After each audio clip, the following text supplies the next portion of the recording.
Hyunwoo stared at the red alert flashing on his screen. In 15 years as the Galactic Council's chief xenobiologist, he had never seen readings like these. The data packet from Survey Team Gamma 7 made no sense. Computer, run diagnostics on incoming transmission, he said, his forearms typing rapidly across multiple keyboards. All systems functioning normally, the AI responded in its calm voice. Data integrity confirmed at 97%. Hyunwoo's scales rippled with anxiety. The readings had to be wrong. No planet could support life with these conditions. He pulled up the preliminary report again. Planet designation, Sol 3, locally called Terra or Earth gravity, 1.2 times galactic standard atmospheric composition, 21% oxygen, 78% nitrogen, 1% other gases, magnetic field, extremely strong, constantly fluctuating weather systems, violent electrical storms, temperature variations of 100+ degrees geological activity, high seismic activity, active volcanism, stellar radiation, unfiltered exposure to Class G star impossible, Hyunwoo muttered. 21% oxygen would kill most species within minutes. The gravity alone would crush a Valerian's bones. And yet the survey team reported not only life, but an entire civilization. His communicator buzzed. Dr. Mina's face appeared on the screen, her normally blue skin pale with worry. Hyunwoo, please tell me you found an error in the Terra data, she said. I wish I could. Mina, I've run every test I can think of. The readings are accurate. Mina's tentacles writhed nervously. As the Council's chief planetary assessor, she had classified thousands of worlds. This planet registers beyond Class X on every scale. It should be completely dead. But the survey team says there are cities everywhere. Not just cities, Hyunwoo said, pulling up more files. Look at this. The inhabitants have spread to every continent. They live in areas with temperatures that would freeze Therminian blood, and others hot enough to melt crystalline shells. Mina studied the images on her screen. Strange bipedal creatures moved through environments that looked like scenes from hell. Some walked across frozen wastelands where the temperature dropped far below anything she had ever experienced. Others lived in burning deserts where no water existed for thousands of miles. How are they not extinct? She whispered. That's not the strangest part, Hyunwoo said. He opened another file. They don't just survive these places. They seem to enjoy them. The survey team found evidence of recreational activities in the most dangerous areas. Mina's eyes widened as she watched video footage. The strange creatures threw themselves from high cliffs with only thin fabric to slow their fall. Others dove deep into the toxic oceans that covered most of their world. Some even climbed the tall mountains where the air was too thin to breathe. They do this for fun? Mina asked. According to the cultural analysis, yes. They call it extreme sports. Mina sat back in her chair, overwhelmed. In her career, she had seen species adapt to harsh conditions. Desert dwellers developed thick skin and water conservation. Arctic species grew thick fur and stored fat. But these creatures seemed to adapt to everything at once. We need to send a rescue mission, she said finally. These beings are clearly trapped on a world that's trying to kill them. We have a moral duty to help. Hyunwoo nodded. I've already contacted Jinho's team. They're preparing for immediate departure. Across the galaxy, Commander Jinho received his mission briefing with growing disbelief. His team specialized in emergency evacuations from dying worlds. They had saved the miners of Kepler 7 when their sun went supernova. They had rescued the crystal cities of Vega Prime before the planet's core collapsed. But this mission was different. Sir, said his second officer, Taemin, the medical readings don't make sense. These humans breathe oxygen at concentrations that would burn our lungs. Their blood carries metals that would poison us, and their bone density suggests they live under crushing gravity. Jinho studied the mission parameters. Everything about this world screamed death. The atmosphere was corrosive. The weather was violent beyond imagination. Massive chunks of ice fell from the sky regularly. The ground itself moved and shook, destroying anything built on it. How long do we have before their civilization collapses? Jinho asked. That's the problem, sir, replied So Young, their cultural specialist. It's not collapsing. According to our scans, their population is actually growing. They built cities that house millions of individuals. Some of these cities are built directly on geological fault lines. They live on earthquake zones by choice. Jinho couldn't believe it. It appears so. They also build near-active volcanoes and in areas regularly hit by massive storms.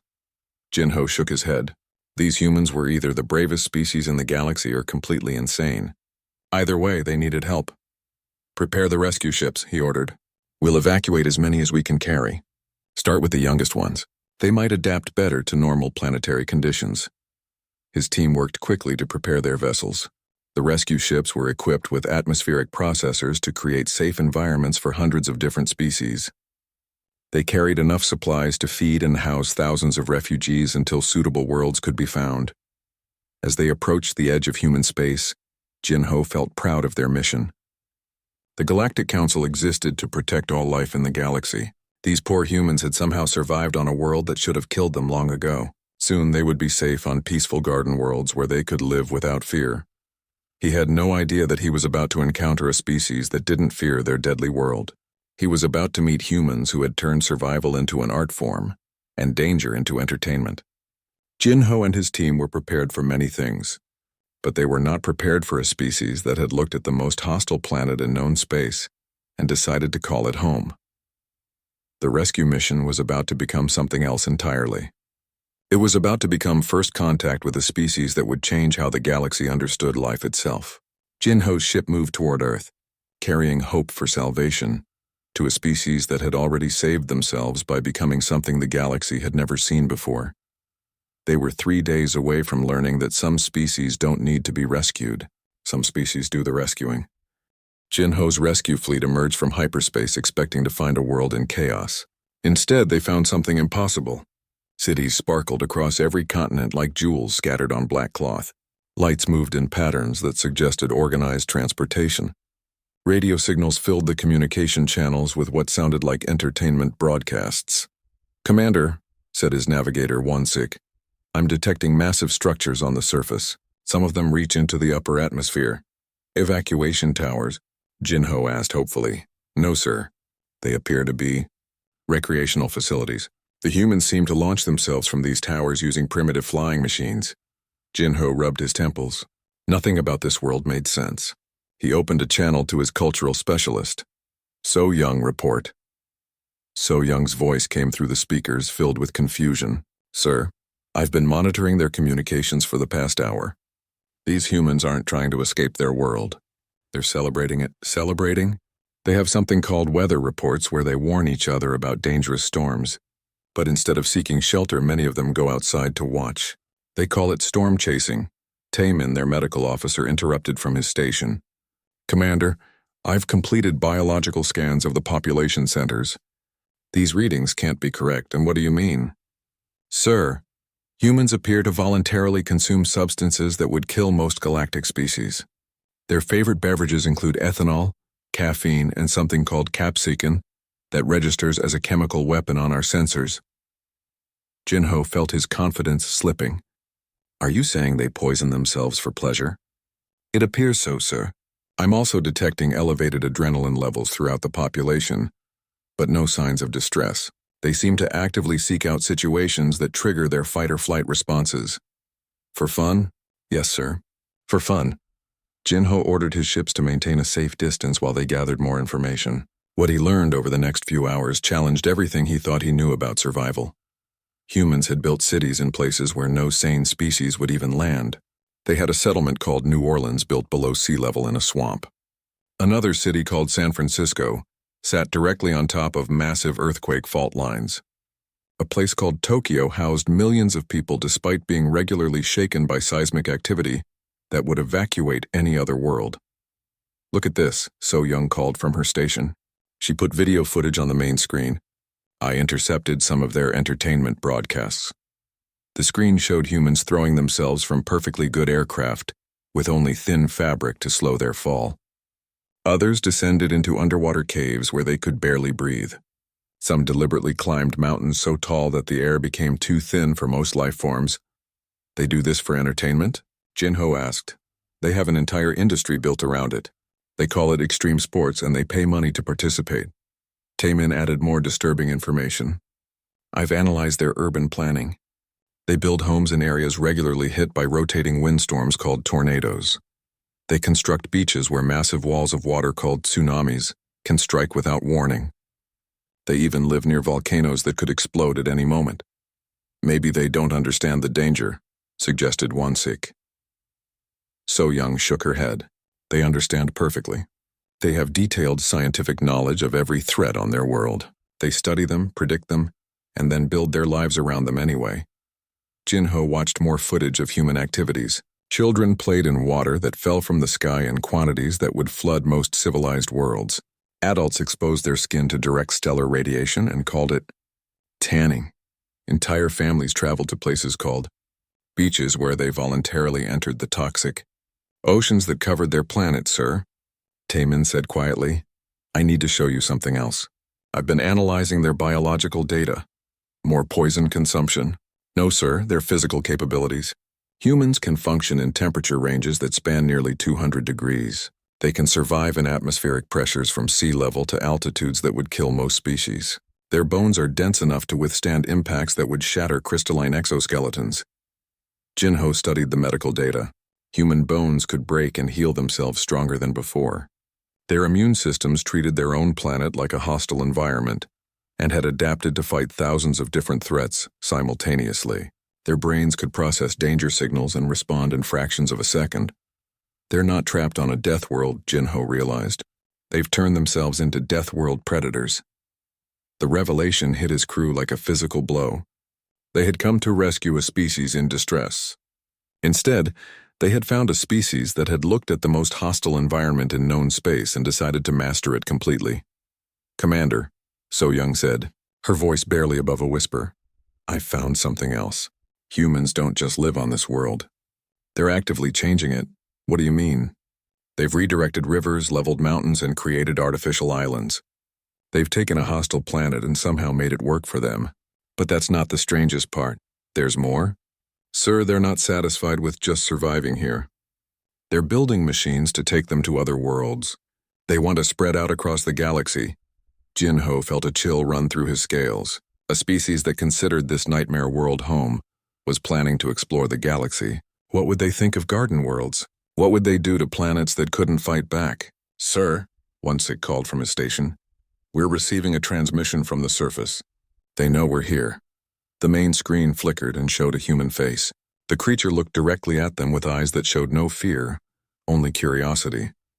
Hello, the human said in perfectly translated galactic standard. Welcome to Earth, we've been expecting you. Jinho's rescue mission had just become something much more complicated.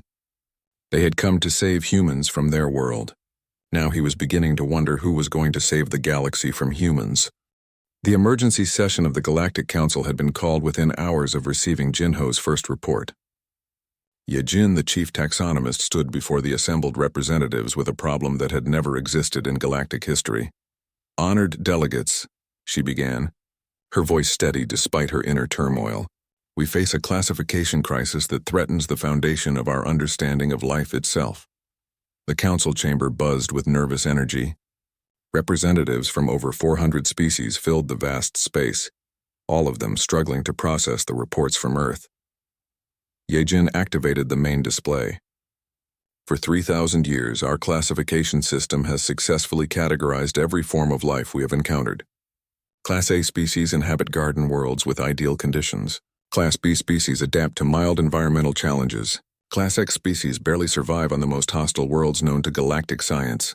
She paused, letting the familiar information settle before delivering the impossible news. Humans cannot be classified under any existing system. The chamber erupted in confused chatter. Delegate Heywan from the Peaceful Realms spoke first. Surely you mean they are simply an extreme example of Class X adaptation? No, Yejin replied. Class X species survive by avoiding the worst aspects of their environment. They hide during storms, seek shelter from radiation, and consume only the safest available resources. Humans do the opposite. Senior scientist Wu Jin stood from his position in the research section. His ancient voice carried the weight of centuries of study. I have reviewed all available data 3 times. Humans do not merely survive their hostile environment, they have weaponized it. Explain, demanded the council chairman Seung Hwan. Wu Jin's presentation filled the main screen with images from Earth. Humans have turned survival into entertainment. They deliberately seek out the most dangerous aspects of their world for recreational purposes. They jump from great heights for pleasure. They race vehicles at speeds that would be fatal if they crashed. They consume substances that would kill most galactic species and call them delicacies. Delegate Haywan's tendrils writhed with distress. Perhaps they lack the intelligence to understand danger. On the contrary, Wu Jin continued, they possess detailed scientific knowledge of every threat on their world. They study seismic activity, weather patterns, and biological hazards with remarkable precision. Then they use this knowledge to place themselves in greater danger more efficiently. Young researcher Haiwan raised a trembling appendage. I've discovered something else in the historical archives. I believe humans may have been encountered before. The chamber fell silent. First contact protocols existed because new species were discovered regularly, but evidence of previous contact that had been forgotten was disturbing. 700 years ago, the mining colony on Kepler 9 reported strange visitors. The colonists described bipedal creatures who arrived in primitive ships but seemed immune to the planet's toxic atmosphere. The visitors stayed for 3 days, during which several impossible events occurred. Haywan's voice grew quieter. The visitors repaired mining equipment that our best engineers had declared unfixable. They explored the deepest mine shafts without protective gear. When a tunnel collapsed, trapping 12 miners, the visitors dug them out using only hand tools and completed the rescue in half the time our machines would have required. What happened to these visitors? Asked Sung Hwan. They left. The colonists' reports were filed as stress-induced hallucinations because no species could do what they described. But the details match human capabilities exactly. Wu Jin added more troubling information. I found similar reports from 15 other locations across the galaxy. Each time, mysterious visitors appeared, performed impossible tasks, and vanished. Each time, the reports were dismissed as fiction because they described abilities that couldn't exist. Ye Jin felt the weight of the decision pressing down on her. The evidence suggests humans represent something beyond our understanding of biological possibility. They don't fit any classification because they operate outside the rules that govern all other life. What do you propose? Asked Sung Hwan. We must create an entirely new classification system, Class Omega, not for planets, but for species that transcend normal survival parameters. The proposal sent shockwaves through the Council. In 3,000 years of galactic civilization, no species had ever required its own classification. Delegate Haiwan spoke for many when she asked, what would Class Omega designation mean? Yejin had prepared for this question, though she dreaded the answer. It would mean acknowledging that humans represent a fundamental challenge to our understanding of life. They are not dangerous because they come from a death world. They are dangerous because they turn everywhere they go into a death world and then call it home.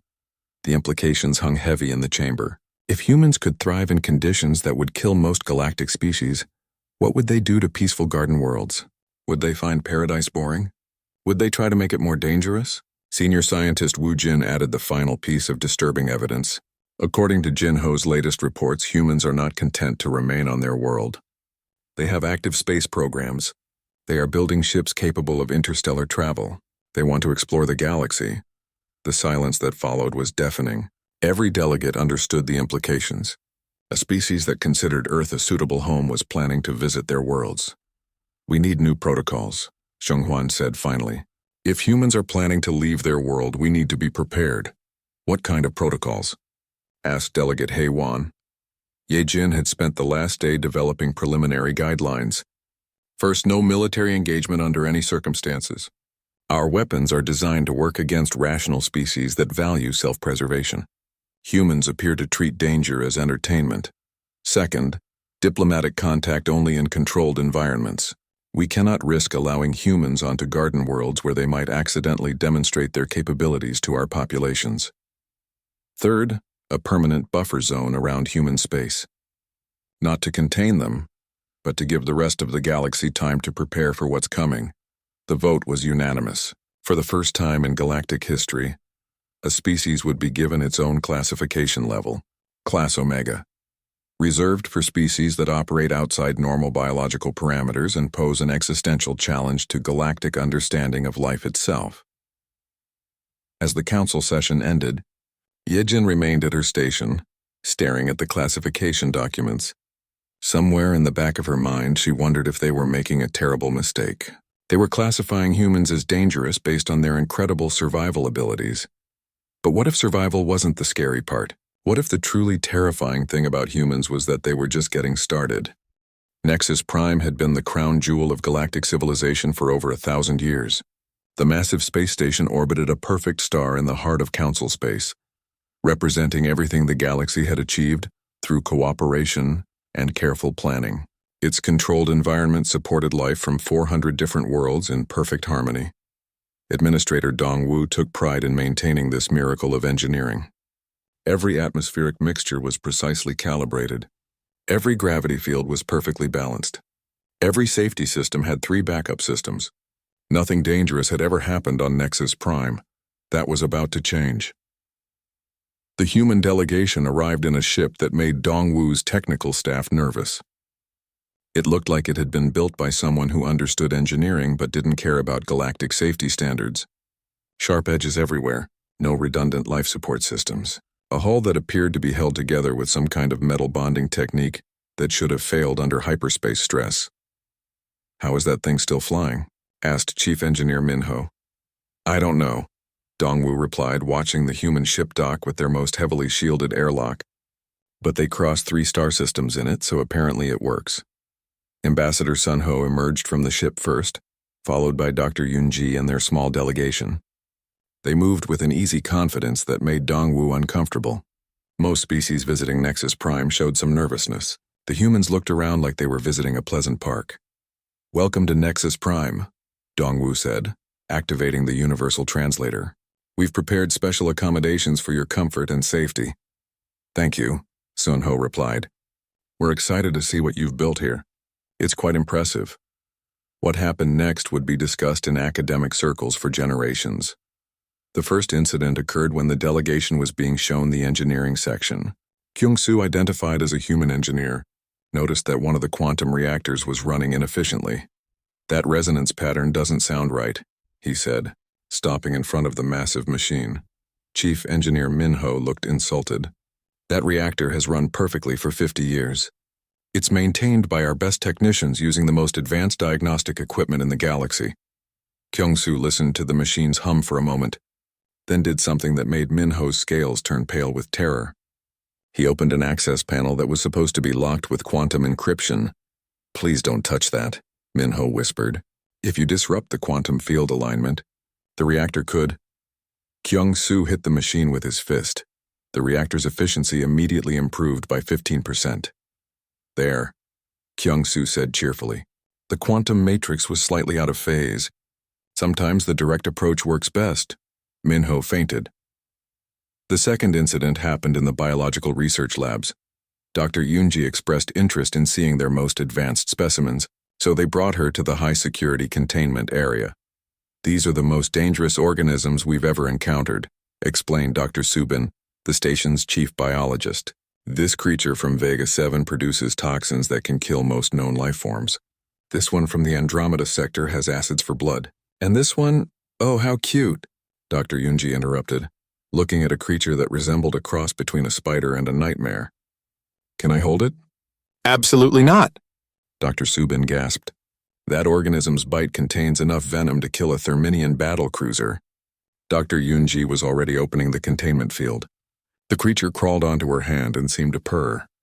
"They're just scared," she explained, gently stroking what everyone else considered a weapon of mass destruction. "Most aggressive behavior comes from fear or territorial stress. Look, if you approach them calmly—" She reached into another container and pulled out something that had 3 heads and too many teeth. It immediately calmed down and began making what could only be described as happy noises. Dr. Subin had to sit down. The third incident involved Nari, who was listed as a human nutritionist. The delegation had been invited to experience galactic cuisine in the station's finest restaurant. Chef Juwan had prepared a meal using ingredients from across the galaxy, each carefully chosen to be safe for human biology. "This is delicious," Nari said, "but it's a bit bland. Do you mind if I add some seasoning?" Before anyone could stop her, she pulled a small container from her bag and sprinkled its contents over her food. The container was labeled with symbols that made the universal translator emit warning sounds. "What is that?" Chef Juwan asked nervously. Ghost pepper powder, Nari replied, taking a large bite. It's one of our milder spices. The chemical analysis scanner at the table immediately began flashing red alerts. The substance Nari had just consumed was registering as a Class 4 chemical weapon. You just poisoned yourself, Chef Juan cried. No, this is just how we like our food back home, Nari said, offering some to Ambassador Sunho. Want to try some? Thanks, Sunho said, adding even more of the deadly powder to his meal. The restaurant had to be evacuated when the air filtration system detected toxic compounds. But the incident that broke Administrator Dongwu's faith in galactic understanding happened in the children's area. The delegation included Yiseo, identified as Ambassador Sunho's offspring. While the adults were touring the diplomatic facilities, Yiseo had been left in what was supposed to be the safest area on the station. Dongwu found her 2 hours later in the waste disposal system, playing with the recycling machinery. How did you get in there?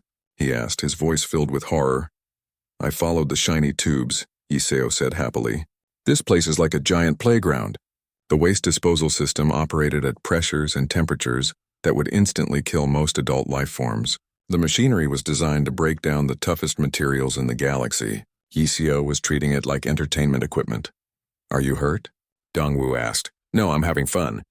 Can I see where the really dangerous stuff goes? That evening, Dongwu sent his report to the Galactic Council with shaking hands. Humans didn't just survive impossible conditions. They thrived in them.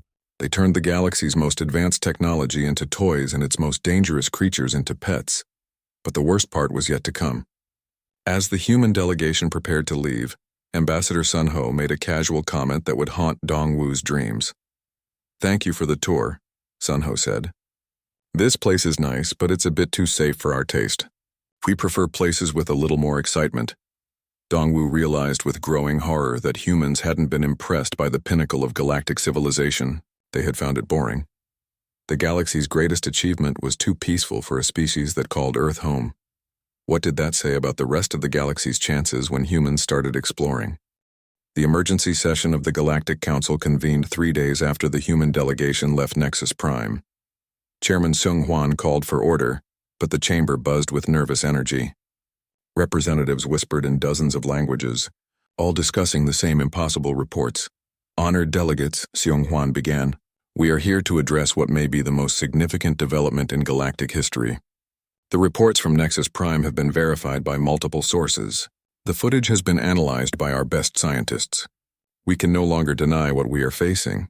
Chief taxonomist Ye Jin stood at the central podium, her hands trembling slightly as she activated the main display. The human delegation's visit to Nexus Prime has forced us to confront a truth we were not prepared to accept. Humans are not simply another species that survived a hostile world. They represent something entirely outside our understanding of biological possibility. The display showed footage from the human visit. Delegates watched in stunned silence as Kyungsoo repaired their most advanced technology with primitive methods. They saw Dr. Yoonji treating deadly organisms like household pets. They witnessed Nari consuming substances that registered as chemical weapons. But that's not the most disturbing discovery. Yejin continued. The worst part is what happened to our own people during their visit. Administrator Dongwu appeared on screen, clearly shaken. After the humans left, we ran full psychological evaluations on all staff who interacted with them. The results are troubling. Explain, ordered Seung Hwan. 17% of our technical staff requested transfers to more challenging assignments. Our security chief asked to be reassigned to border patrol duty. Even our maintenance crews started complaining that their jobs were too easy and boring. Horrified murmurs filled the chamber. Nexus Prime represented safety and perfection. The idea that contact with humans could make galactic citizens dissatisfied with paradise was terrifying. Senior scientist Wu Jin added more disturbing data. We've identified what we're calling human influence syndrome. Prolonged exposure to human thinking patterns appears to affect other species' risk assessment capabilities. They begin to see danger as excitement rather than something to avoid. Are you saying humans are somehow infectious? Asked Delegate Haewon. Not in a biological sense, Wu Jin replied. But their attitude toward adversity appears to be psychologically contagious. Species that interact with humans begin to question why they avoid challenges instead of embracing them. The implications were staggering. If mere contact with humans could alter how other species viewed safety and comfort, what would happen when humans began exploring the galaxy in larger numbers? "We must implement immediate protective measures," Yejin announced. "I am formally proposing the creation of Class Omega species protocols." The main display showed the new classification system. For the first time in galactic history, an entire species would be given their own category, separate from all planetary classifications. Class Omega designation will apply to species that operate outside normal biological parameters and pose a fundamental challenge to galactic stability. Currently, only humans qualify for this classification. Seung-hwan read the proposed protocols aloud. First, no military engagement under any circumstances. Our weapons and tactics are designed for species that value self-preservation. Humans appear to treat conflict as recreation. Second, all diplomatic contact must occur in specially designed neutral zones. Human representatives will not be permitted on garden worlds or peaceful stations, where they might accidentally demonstrate their capabilities to our populations.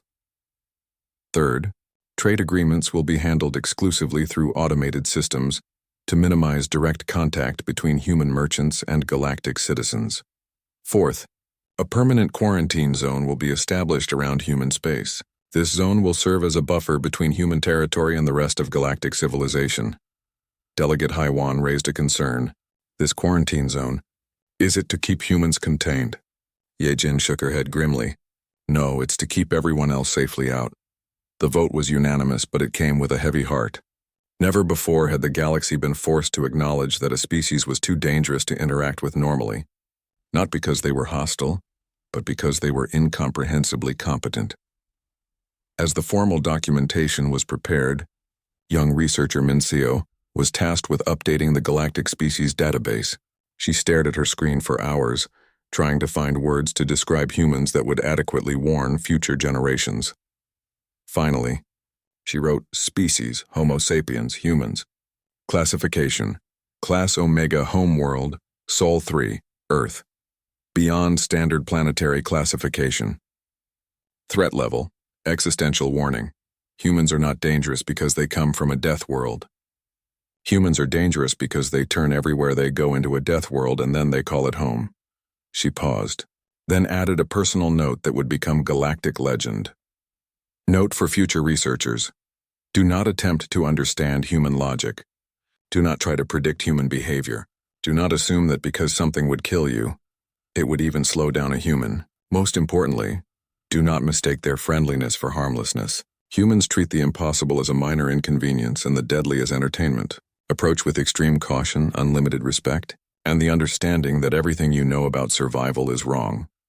The database entry was approved and distributed throughout galactic space within hours. It became required reading for all xenobiologists, diplomats, and space travelers. 6 months later, reports began arriving from across the galaxy. Human ships had been spotted in 17 different systems. Each time they appeared without warning, repaired something that was considered broken beyond fixing, solved a problem that had plagued local civilizations for generations, and then disappeared before anyone could properly thank them. The humans weren't conquering the galaxy. They were casually fixing it while exploring, treating the vast challenges of space travel like an interesting hobby project. The galaxy watched in fascination and terror as humans spread among the stars, turning the impossible into the routine and the deadly into entertainment. They built colonies on worlds that had been written off as uninhabitable. They established trade routes through regions of space that were considered too dangerous to traverse. And everywhere they went, they left the same message.